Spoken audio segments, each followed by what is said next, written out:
Kính chào quý cô bác, anh chị, các bạn và các em. Một ngày bình an sẽ đến với tất cả mọi người. Trân trọng giới thiệu đến quý vị tác phẩm Cái bóng của vị thầy tu của tác giả Phạm Tín An Ninh. Bây giờ xin mời mọi người cùng lắng nghe. Dừng xe trước quán cà phê nằm bên triền núi.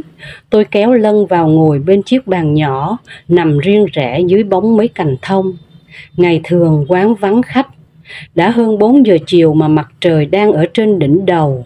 Mùa hè Bắc Âu ngày dài ra, có những ngày cuối tháng 6 gần như không thấy bóng đêm. Trời nắng nhưng không nóng lắm, thỉnh thoảng có vài cơn gió làm lung lay những cành thông, như muốn khuấy động cái không gian tĩnh mịch và tạo thêm chút mát mẻ, thư thái cho khách nhàn du. Đến đây đã nhiều lần, dần dà bọn tôi trở thành khách quen của ông chủ quán, người Na Uy, vốn trước kia ở cùng xóm với tôi, nên đã dành cho chúng tôi sự tiếp đãi đặc biệt thoải mái. Hơn nữa đã từng nghiên cứu về đạo Phật, nên thấy Lân trong bộ áo thầy tu, ông chủ cũng tỏ ra nhiều tôn kính. Có khi trao đổi đôi điều về Phật và thiền học. Mặc dù ông chưa hề biết quá khứ, nhất là cả một thời tuổi trẻ đầy sôi nổi, hào hùng và biến động của Lân. Gần 10 năm nay, sau khi về hưu, hàng năm vào khoảng giữa tháng 10, vợ chồng tôi thường sang Cali ở 6 tháng để trốn mùa đông Bắc Âu.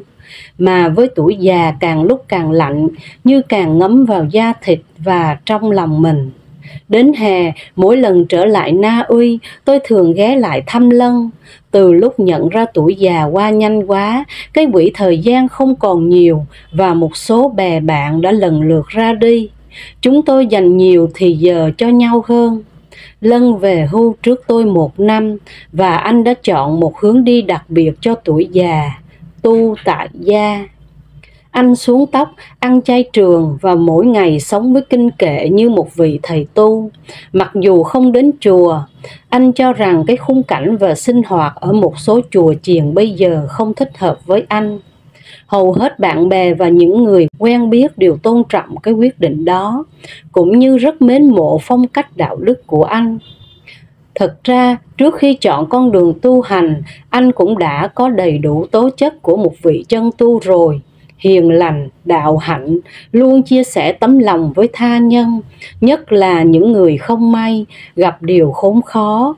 Và với ai, anh cũng luôn nở một nụ cười hiền hòa nhân ái. Lân dùng nguyên ngôi nhà ở, sửa sang lại làm tịnh thất, nằm trong khu ngoại ô bên bìa rừng yên tĩnh. Anh sống ẩn dật, chỉ tiếp vài ba người bạn chí thân. Tôi thường đến đây với Lân, có khi ở lại cả tuần, theo anh ngồi tĩnh tâm hay tập thiền.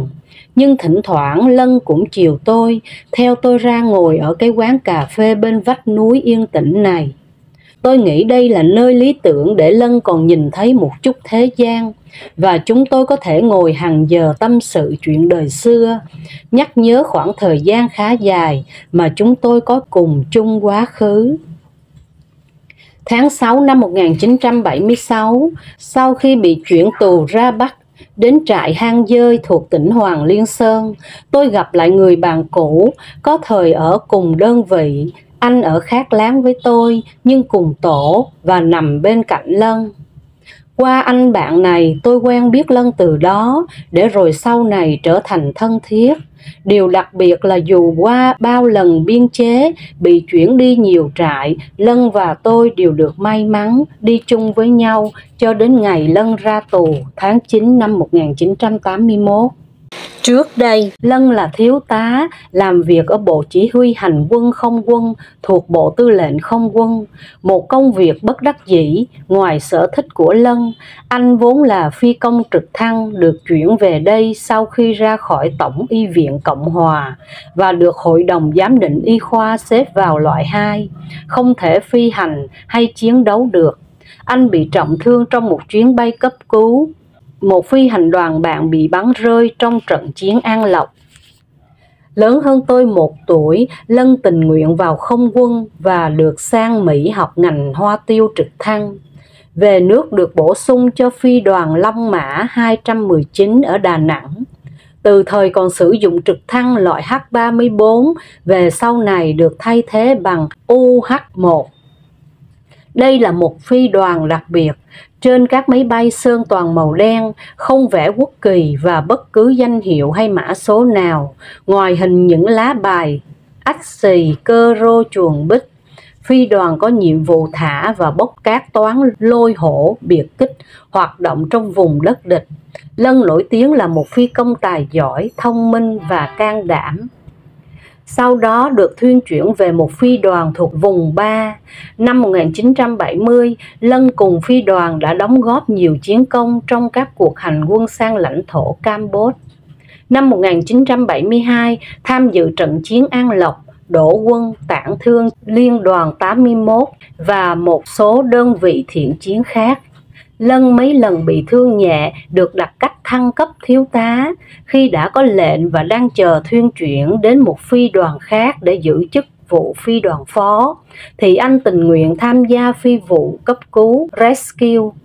Một phi hành đoàn bạn bị bắn rơi, nhờ tài năng, lòng dũng cảm và nhất là tình đồng đội, không bỏ anh em, không bỏ bạn bè. Anh đã bất chấp mọi hiểm nguy cứu được 3 trong 4 người của một phi hành đoàn. Khi phi cơ phải đáp khẩn cấp vì bị trúng đạn phát hỏa, người xạ thủ đã bị tự thương. Được 4 gunship yểm trợ, Lân đã lừa và bất ngờ đáp xuống trong màn lưới đạn, bốc 3 người bạn đang bị truy bắt. Nhưng khi vừa bốc phi cơ lên, Lân bị trúng 2 viên đạn làm gãy xương cánh tay và ống chân trái. Sau này, trong một dịp tình cờ, tôi gặp anh co-pilot trong phi vụ này. Anh kể lại chuyến bay rescue vô cùng nguy hiểm với tất cả lòng thán phục Lân. Anh bảo nếu không có Lân hôm ấy, chắc chắn việc cấp cứu đã không thành và 3 người bạn cùng phi đoàn đã bị địch quân giết hay bắt sống. Khi ở trại Nghĩa Lộ, tôi được sắp xếp cùng tổ với Lân. Chúng tôi thuộc đội phát rừng vào mùa đông và tăng gia vào mùa hè, vì mùa đông ở vùng này rất lạnh, không trồng rau được. Tù ăn uống thiếu thốn và lao động cực khổ, nhưng Lân rất khỏe mạnh, có lẽ nhờ vào khả năng mưu sinh. Phải nói đây là một sở trường đặc biệt của Lân mà bạn tù ai cũng nể phục. Anh có thể bắt tôm, bắt cá bằng tay không. Khi đứng giữa một dòng suối hay con sông, nhìn dấu chân các loài vật, anh biết ngay đó là con vật gì. Chỉ cần một nhánh cây, anh có thể sáng chế thành một cái bẫy để bắt các loài chim, chồn và cả thỏ rừng. Nhờ vậy mà anh nuôi sống cả một tổ tù, đặc biệt cứu vài người bị đau bệnh kiệt sức. Anh còn biết cả thuốc nam, các loại lá, vỏ cây trị bệnh. Một lần đi rừng chặt nứa, tôi bị một con ong đất chích vào tay, sưng vù lên và tím cả một vùng da. Lân cho biết nọc loài ong này rất độc, có thể làm chết người. Anh dùng dây rừng cột chặt cánh tay tôi lại, đi tìm một loại lá và vỏ cây gì đó đắp lên. Chỉ sau 1 giờ đồng hồ, vết sưng biến mất.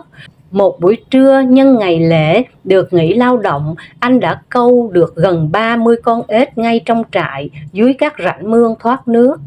Chính tay trưởng trại đã đi theo xem và phục tài của Lân. Tất cả ếch câu được đều giao cho nhà bếp hậu cần để có thêm chất thịt cho anh em.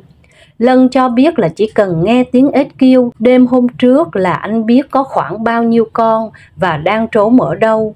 Cần câu chỉ là một thanh tre và một sợi chỉ từ cái bao cát được Lân xe lại. Và mồi câu chỉ bằng một miếng bông gòn nhỏ. Tối hôm ấy, tôi khuyên Lân nên chấm dứt chuyện câu ếch và cần phải giấu kín cái tài mưu sinh, vì có thể bị nghi ngờ, ra tay trước đề phòng khả năng anh trốn trại. Tôi cũng ngạc nhiên khi Lân là một phi công hào hoa, nhưng khả năng mưu sinh thoát hiểm rất tuyệt vời. Lân cho biết khi còn nhỏ, nhờ cả thời tuổi thơ sống bên quê ngoại, một vùng quê ở Tây Ninh, anh đã theo đám bạn bè và cả những người nông dân lớn tuổi học được rất nhiều điều như thế. Điều làm tôi nể phục hơn, ngoài mưu trí lanh lẹ, Lân còn là một người gan dạ, liều lĩnh và chí tình với bạn bè. Một lần trải qua một trận kiết lỵ kéo dài, thuốc men không có, tôi chỉ còn khoảng 30 kg, kiệt sức đứng không vững. Lợi dụng lúc đi lấy phân xanh, loại lá cây để ủ thành phân bón, không có vệ binh canh giữ, Lân đã lén vào trại heo của hợp tác xã, cách trại khoảng vài trăm mét, mà trước đó đám tù bọn tôi có đến vài lần làm chuồng cho họ. Bắt một chú heo con, heo sữa, mang về giấu ngoài khu vực tăng gia nằm sát bên hông trại, để hôm sau vùi vào hầm lửa do tù đào và dùng các gốc cây đốt lửa sưởi ấm cho tôi ăn dần. Nhờ đó mà tôi sớm lấy lại được sức.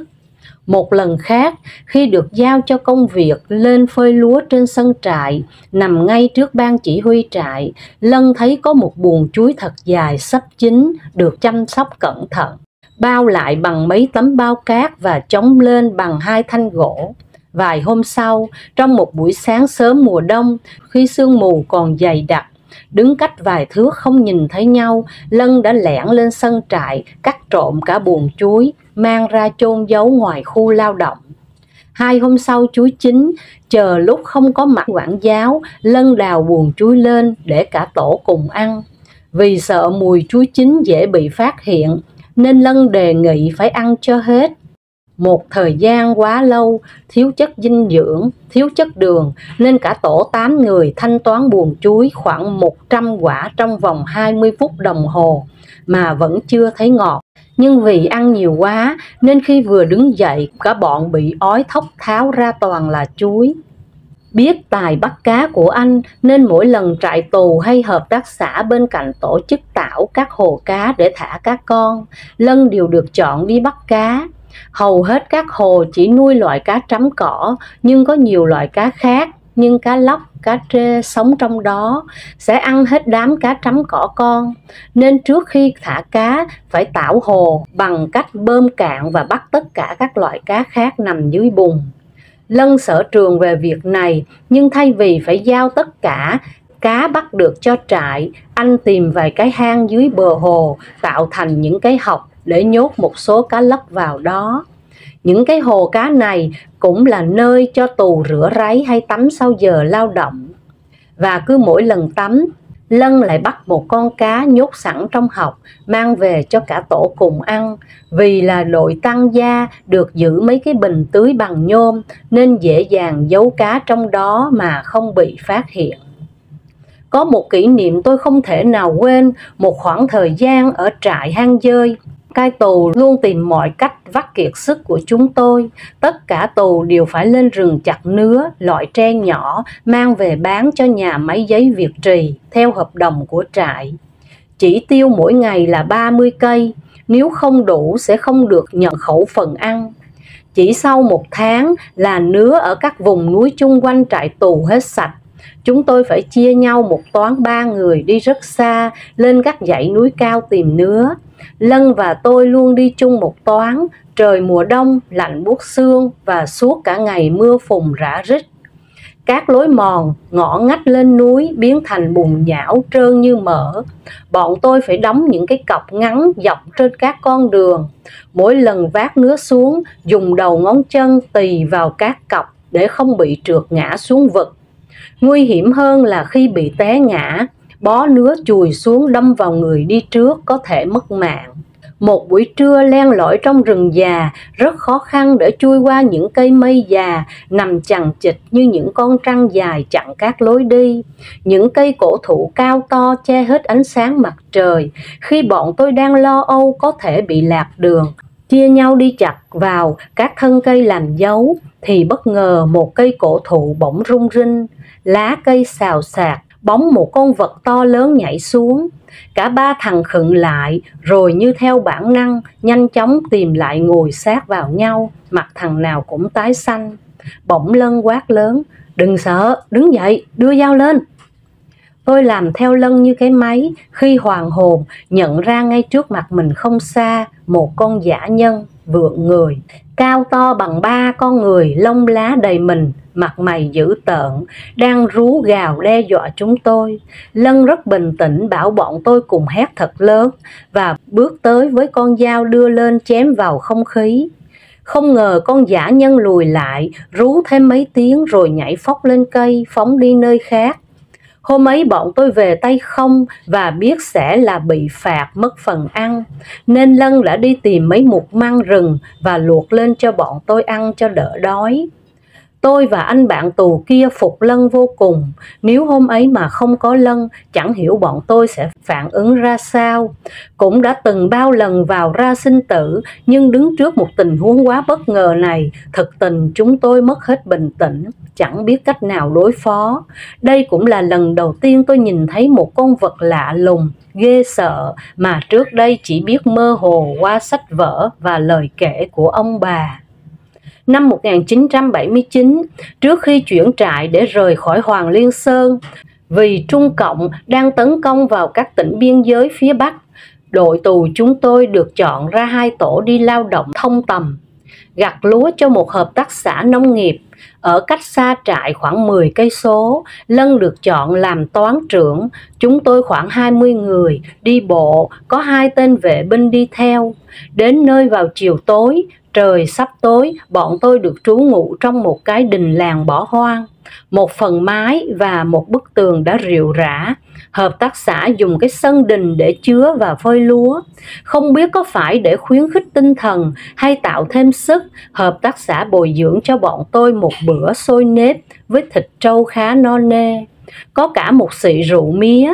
Đây có lẽ là bữa ăn thịnh soạn nhất trong đời tù bọn tôi. Sáng hôm sau, tay chủ nhiệm hợp tác xã hướng dẫn chúng tôi ra khu ruộng nằm cách ngôi đình làng khoảng 100 mét. Khi đến nơi, bọn tôi mới ngỡ ngàng. Đây là những đám ruộng sình, lúa rất tốt, nhánh nào cũng trĩu đầy hạt. Nhưng nếu bước chân xuống ruộng, người ta sẽ bị lún sâu xuống ngay, khó mà ngoi lên được. Vì càng cử động, tìm cách thoát lại càng bị lún xuống thêm, có thể ngập đầu. Bọn tôi lắc đầu ngán ngẩm khi vừa hiểu ra cái giá của bữa cơm nếp có thịt trâu, rượu mía tối hôm qua. Trong khi cả bọn nhìn nhau bất lực, Lân đưa ra sáng kiến.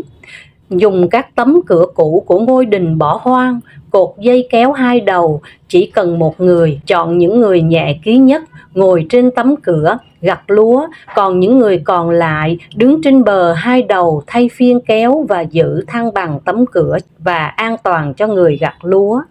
Một tấm cửa khác kéo theo bên cạnh để chứa những bó lúa gặt được. Khi nào đầy lúa, người gặt ra giấu để được kéo vào bờ. Sáng kiến của Lân được mọi người hoan nghênh, kể cả tay chủ nhiệm. Khoảng 10 tấm cửa cũ đủ loại lớn nhỏ được mang ra sử dụng. Một số cuộn dây được cung cấp, kể cả một số tre được mang tới để vài anh chẻ ra đang thành những cuộn dây dài. Không ngờ sáng kiến của Lân lại tuyệt vời. Chỉ 2 hôm, tất cả lúa trên hơn 10 thửa ruộng sình được gặt xong. Hợp tác xã thu hoạch được số lượng lúa khá lớn. Tay chủ nhiệm xin cho bọn tôi được ở lại thêm 1 ngày để nghỉ ngơi và liên hoan, ăn cơm trắng với cá trám cỏ. Thấy có một cái trống rách bỏ nằm lăn lóc trong góc đình, Lân bèn nghĩ ra một điều kỳ lạ khác. Anh tháo da từ cái trống ra, mượn một cái chảo đun sôi gần cả một đêm. Sáng hôm sau, các miếng da nở ra, mềm, dẻo và trắng mướt. Lân thái nhỏ ra, xin thêm đậu phụng, giã nát rồi với ít rau rắc lên. Miếng da rách trong chiếc trống lăn lóc ngày hôm qua, bây giờ đã trở thành một món ăn khoái khẩu. Những bạn tù hôm ấy chắc chắn không ai có thể quên Lân và những ngày tù thật đặc biệt này. Sau khi được chuyển về trại nghề tỉnh, Lân rủ tôi và một người bạn thân nữa tổ chức một cuộc trốn trại. Tôi rất tin tưởng vào khả năng vượt thoát của Lân. Thời gian này bắt đầu được thăm nuôi, Lân đã nhờ người nhà mang theo nhiều thức ăn khô, một số tiền mặt và một cái đĩa bàn nhỏ giấu kín trong hũ mắm ruốc. Nhờ hối lộ hậu hỷ nên mọi thứ đều trót lọt, nhưng chưa tới ngày thực hiện thì bất ngờ Lân có lệnh thả. Anh rất ngạc nhiên về việc này. Kế hoạch trốn trại phải hủy bỏ vì tôi và người bạn còn lại không tin vào khả năng của mình nếu không có Lân. Năm 1983, sau gần 1 năm được chuyển về trại Z30C Hàm Tân, tôi được thả Ra trại thay vì về quê ngoài Nha Trang, tôi vào Sài Gòn tìm Lân. Vì trước lúc chia tay, Lân cho biết là sau khi về nhà, anh sẽ mua ghe tổ chức vượt biên. Anh còn dặn dò bất cứ lúc nào ra khỏi tù, tôi nhớ tìm gặp anh ngay. Tôi luôn tin tưởng vào khả năng, đạo đức và chân tình của Lân. Thời gian trong tù, qua tâm sự của Lân, tôi biết rất rõ về nhà cửa, địa chỉ và tất cả những người trong gia đình anh. Ông cụ đã mất trước năm 75, Lân chỉ còn bà cụ đang sống với 2 cô em gái trong ngôi nhà khá lớn ở bên quốc lộ, gần ngã tư Hàng Xanh. Ông anh duy nhất là một biên tập viên cảnh sát làm việc tại Sài Gòn, đã kịp rời khỏi nhà bè vào sáng sớm ngày 30 tháng 4 năm 1975. Lân được cả nhà, đặc biệt là bà mẹ hết lòng yêu thương. Chính vì điều này mà Lân đã không đành bỏ mẹ để ra đi khi Sài Gòn bị chiếm. Mặc dù khi ấy Lân có nhiều phương tiện trong tay, đã giúp khá nhiều bạn bè ra khỏi nước. Sau này Lân còn cho tôi biết chính mẹ và các em gái của Lân đã bán nhiều tài sản và dùng vàng bạc giấu được sau các đợt đánh tư sản, tìm đường dây đến một tay Thứ trưởng Bộ Nội vụ mua cho Lân cái giấy ra trại để vượt biên sớm. Lân là một trong số rất ít tù được thả sớm từ miền Bắc trong thời gian ấy. Khi tìm đến nhà, tôi gặp mẹ và cô em lớn của Lân. Bà mẹ cũng là một người tu hành. Bên kia phòng khách, tôi nhìn thấy một tượng Phật Quan Âm lớn hơn một người thật, cao gần đến trần nhà. Tôi bảo tôi là bạn tù rất thân của Lân, vừa mới được thả ra, tìm đến thăm Lân. Nhưng cả mẹ con đều bảo Lân đang sống ở vùng kinh tế mới dưới Phước Tuy. Nhìn vẻ mặt của hai người tôi biết là họ đang nghi ngờ tôi, có thể là một gã công an nào đó muốn thăm dò tin tức của Lân. Khi tôi hỏi xin địa chỉ nơi ở của Lân trong vùng kinh tế mới để đi thăm, viện cớ là tôi ở ngoài Trung, sau này khó có thể gặp Lân, hai người bảo là không biết, hơn nữa người lạ cũng không được phép đến đó. Đoán là có điều gì xảy ra cho Lân nên cả mẹ và em Lân đã cố tình giấu giếm. Tôi lấy tờ giấy ra trại đưa cho cô em xem và kể thêm một số chi tiết về Lân cũng như những người trong gia đình. Khi ấy hai người mới tin và cho tôi biết là Lân tổ chức vượt biên, kéo theo một số bạn bè, nhưng chẳng may ghe bị mắc cạn ở cửa sông Mỹ Tho. Lân bị bắt và đang bị nhốt trong một trại tù rất khắc nghiệt. Tôi cảm ơn và xin tạm biệt, nhờ chuyển lời thăm Lân khi có thăm nuôi. Tôi cũng để lại địa chỉ và nhờ nói lại với Lân khi ra tù nhớ liên lạc với tôi. Mẹ của Lân bảo cô em vào lấy một số tiền biếu tôi từ chối, nhưng hai mẹ con nhất mực bắt tôi phải nhận. Cô em đã nhét tiền vào túi áo của tôi.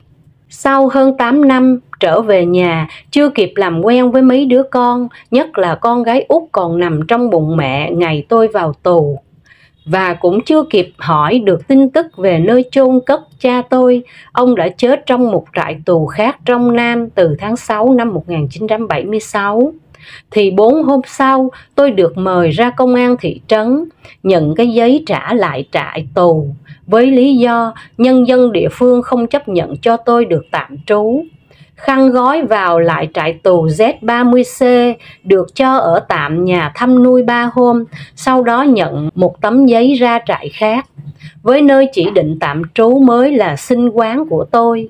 Ở đó tôi chẳng còn ai ngoài bà cô già, góa bụa sống trong ngôi nhà từ đường của ông bà nội tôi để lại. Tôi lại bị chính quyền ở đây hành hạ, làm nhục đủ điều, không còn con đường nào khác ngoài vượt biên. Nhờ một ông anh con ông cậu ruột, nguyên là một hải quân đang có sẵn ghe đánh cá, tôi liều lĩnh âm thầm khuyến khích và tổ chức vượt biên chỉ dành cho gia đình và những người thân thiết nhất. Tôi nhờ đứa cháu vào nhà Lân, rất may là Lân mới ra khỏi tù hơn một tuần lễ. Cũng nhờ bà mẹ lo lót, Lân mua giấy tờ giả đóng vai một cán bộ thương nghiệp ra Nha Trang công tác. Tôi gửi Lân ở chung nhà với một người bạn thân khác của tôi, là căn phòng nhỏ ngay phía sau một trường tiểu học mà anh là hiệu trưởng không ai để ý. Đúng giờ hẹn, tôi cho người đón Lân bằng xe Honda và đưa Lân trốn trong một ghềnh đá sát bên bờ biển ở một nơi an toàn. Tôi hẹn cho ghé đến, đậu xa bờ khoảng 200 mét, báo mật hiệu bằng đèn và cho thằng cháu chèo thúng chai vào đón. Nhưng Lân bảo không cần, vì thúng chai chèo chậm lắm, anh sẽ bơi ra tàu cho nhanh. Khi kéo Lân lên tàu, hai đứa ôm chầm lấy nhau như thầm hứa hẹn một trang sử mới. Mặc dù có người Anh định cư ở Mỹ từ năm 1975, nhưng Lân nhất quyết cùng đi Na Uy với chúng tôi. Mấy lần tôi hỏi có phải trong lòng Lân còn hận Mỹ đã phản bội bỏ rơi người bạn đồng minh để đất nước và cả dân tộc mình điêu đứng lầm than. Lân cười, bảo chỉ muốn sống gần tôi, người bạn đã cùng sống chết với anh trong suốt đoạn đời tù đầy khốn khổ. Lân cùng học rồi cùng vào làm một sở với tôi cho đến ngày về hưu. Chúng tôi cùng hăng say hoạt động trong một tổ chức kháng chiến ngay từ ngày đến trại tị nạn Bataan, Phi Luật Tân. Vào thời điểm ấy, tổ chức này rất nổi tiếng và được nhiều người khắp nơi tham gia, ủng hộ. Khi một cán bộ cao cấp của tổ chức từ Hoa Kỳ đến Na Uy sinh hoạt, cả Lân và tôi xin tình nguyện được về chiến khu quốc nội. Nhưng ông ta bảo không còn cần thiết nữa. Chỉ một tháng sau đó, tổ chức này rạn nứt tan vỡ, phơi bày bao điều không thật đau lòng. Chúng tôi thất vọng và phẫn nộ khi có cảm giác mình bị lừa dối. Những năm sau, Lân sang Mỹ nhiều lần, thăm ông anh, họp bạn bè và tìm hiểu các tổ chức, hội đoàn hoạt động ở đây. Anh háo hức, thiết tha, mong được đóng góp phần mình. Lân thường bảo cuộc sống lưu vong này sẽ trở nên vô nghĩa nếu chúng ta không làm được điều gì. Chẳng lẽ rồi bọn mình cũng chỉ là những con chim ẩn mình chờ chết hay sao? Cuối cùng dường như Lân đã không tìm được một ánh sáng nào ở cuối đường hầm. Anh bảo những hình thức phô trương, những bộ quân phục và lon lá bị lạm dụng, những ông bà háo danh tranh giành cộng đồng này, hội đoàn nọ, tệ nhất là mấy cái chính phủ với đám tá tướng tự phong tự diễn, lố bịch như đám phường tuồng, làm anh muốn buồn nôn. Có những ông chưa có một ngày trong lính, nhưng lúc nào cũng tỏ ra là một nhà quân sự tài ba, hên hoang, chê bai ông tướng này, ông tá khác, phê phán đủ các trận chiến ngày xưa. Cũng có những ông gốc lính chẳng biết ngày xưa phí khách tài năng đến đâu, giờ nằm nhà chửi bới, chụp mũ không sót một người nào. Bạn bè thì một số thoải mái với cuộc sống mới và đã biến thành những con người mới, quên mình đã từng là lính và bị tù đầy. Một số thì tìm đến với nhau trong những hội hè, mong có nhiều cuộc họp mặt tiệc tùng để có dịp mặc bộ quân phục tìm lại chút dư âm ngày cũ. Chưa kể một số đua nhau về Việt Nam để đi trở lại trên những đường xưa lối cũ. Lân bảo vẫn biết mỗi người có quyền chọn cho mình một cách sống riêng để bù đắp những mất mát hay xoa dịu phần nào vết thương quá khứ. Tất cả đều tội nghiệp, nhưng sao anh vẫn thấy có điều gì đó làm xót xa, đau đớn trong lòng. Đôi khi Lân than thở với tôi, đã hơn 30 năm sống trong cái cộng đồng ly hương này, sao nhiều lúc mình vẫn có cái cảm giác bồng bềnh như ngày nào còn ngồi với bạn trên chiếc thuyền vượt biển ra khơi. Tôi lên mặt lý sự, cốt an ủi Lân. Bạn đừng lý tưởng quá, thời gian nó sẽ xói mòn và làm thay đổi tất cả. Trong cái xô bồ, mình phải gạn lọc để chấp nhận và trân trọng những gì tương đối. Bởi rất nhiều anh em cũng như chúng ta đành phải lực bất tòng tâm trước những ước vọng đó sao. Tôi thầm tiếc và tội nghiệp cho Lân, một con người yêu nước, tài ba, can đảm và đức độ như vậy mà chẳng còn một nơi nào để dụng võ. Nhiều lúc thấy Lân trầm ngâm, ngồi im lặng như một thiền sư. Tôi tự hỏi, từ ngày chọn con đường tu hành, ngày đêm với kinh kệ, không biết trong lòng Lân có còn nỗi khắc khoải nào không? Tôi ngại không dám hỏi Lân. Thì mới đây, trong lúc ngồi bên nhau, Lân nói với tôi, bây giờ tôi chỉ còn mong ước hai điều, trước khi chết được thấy đất nước mình thay đổi, và khi nhắm mắt được có bạn ở bên cạnh để vuốt mắt và niệm cho tôi một bài kinh A Di Đà. Con chim gỗ trên chiếc đồng hồ treo trong quán cà phê vừa hót lên 7 tiếng. Như vậy là bọn tôi ngồi đây đã 3 giờ đồng hồ. Trời không tối nên cứ tưởng còn sớm lắm, ánh mặt trời vẫn chói chang qua những tàn cây. Tôi đứng dậy giành đi trả tiền, Lân bước ra trước, đứng chờ ở vệ đường. Nhắm mắt ngước mặt lên trời, không biết anh đang cầu nguyện điều gì hay muốn xóa đi, quên hết những gì mà chúng tôi vừa tâm sự, để trở về cái tâm yên tĩnh của một thầy tu. Anh đứng yên lặng nhưng cái bóng của anh lung linh, sống động trải dài theo bờ dốc đá. Nhìn cái bóng, tôi mơ hồ như bất ngờ được gặp lại người phi công trẻ hào hoa oai hùng mà mình đã từng quen biết từ một thời nào xa xưa như trong tiền kiếp. Bỗng dưng tôi nhớ tới những đồng đội bạn bè đã hy sinh, nhớ tới những chàng phi công hào hùng đã từng sống chết với đơn vị tôi trong mùa hè 1972 và suốt một thời binh lửa. Khi bước đến bên Lân, tôi vẫn thấy anh đứng lặng yên, bất động, hướng mắt nhìn về một nơi xa xăm nào đó. Trên không gian bao la chỉ có vài áng mây đang chậm chậm bay về phía cuối chân trời. Tác phẩm Cái bóng của vị thầy tu xin được phép dừng lại ở đây. Chân thành cảm ơn quý vị đã lắng nghe. Hẹn gặp lại mọi người vào lúc 6 giờ sáng trên kênh Cô Khanh đọc truyện và lúc 20 giờ trên kênh Truyện Mới Mỗi Ngày. Xin chào.